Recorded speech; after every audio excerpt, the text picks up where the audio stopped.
So, I'll make it sweet and to the point, right?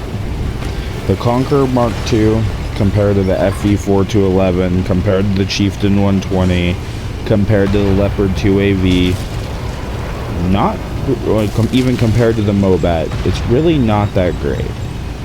It's just lacking in, you know, mostly the armor department, but also it's just really big.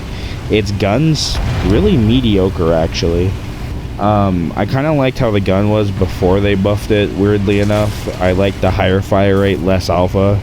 It felt more unique that, you know, in that form than it does in this current form, unfortunately. So, you know, if you see this thing on sale, yeah, I would just pass it up, especially when FV4 211, Chieftain 120, they're just better.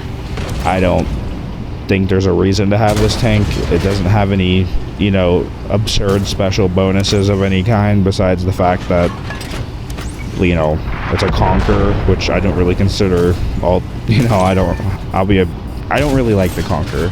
I never really have. It's just kind of a meh tank to me. It's boring, and this pretty much encapsulates that just on Cold War. So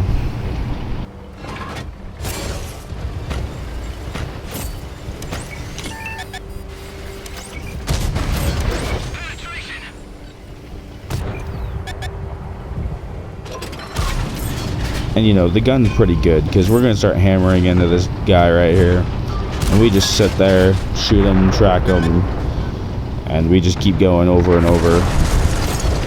Shoot him, track him again, he repairs, gets out of there. The smart choice, because, you know, I was gonna mess him up, but now they're coming from behind and there's really nothing we can do here. I throw a bad shot downrange, it happens. You know, I shoot another shot, I don't know what happened with that. That's, you know, had me feeling pretty sad right there. But, you know, now we're just being pushed on this side, and when you know you're gonna die, it's usually safe just to sit. In a way, your goal is just, I'm gonna hurt the enemy as much as I can before I die, instead of focusing on trying to survive and, you know, somehow live through the situation. If you make your goal to maybe try to do more damage as opposed to survive, you will likely just earn more per game.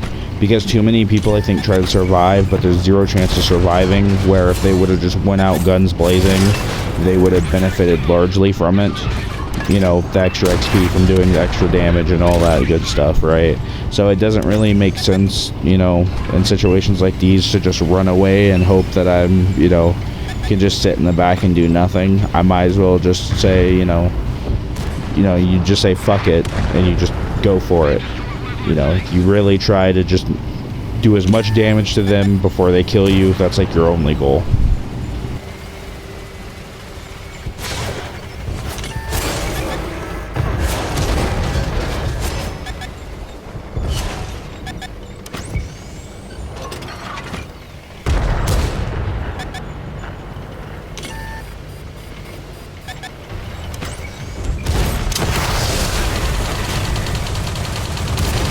So yeah, this guy's irritated me, so I'm gonna start shooting him. You know, it's gonna get pretty bad here. There's, you know, like I said, when you know you're gonna die, you just stick to it and do what you can do. But I'm pretty much surrounded, and I'm just gonna get pretty much murdered.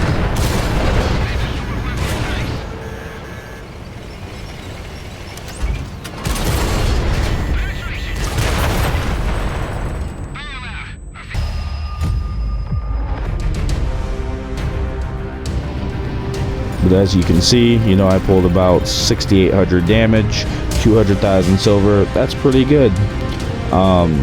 You know, the tank definitely earns its silver, just like every Cold War premium does.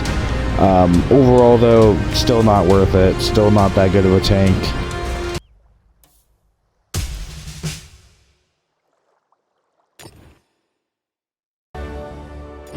If you were wondering how I set up the tank, I used rammer, vents, and vert stabs.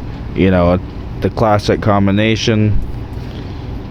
For skills, I do 6 Sense, Rapid Loading, Brothers, Snapshot, Run and Gun, and Steady Aim. You know, classic skills. I want to point out, it does get 5200 DPM, which is pretty good. It gets 155 silver bonus, which is alright, only 5% over the standard 150. Nothing super crazy, but not too bad either at the same time. So, you know, the tank, it's, even though it's good, it's just not really worth it. And I recommend saving your gold for the FV4211 or the Chieftain 120 if it ever comes out again. And you'll probably be much happier playing those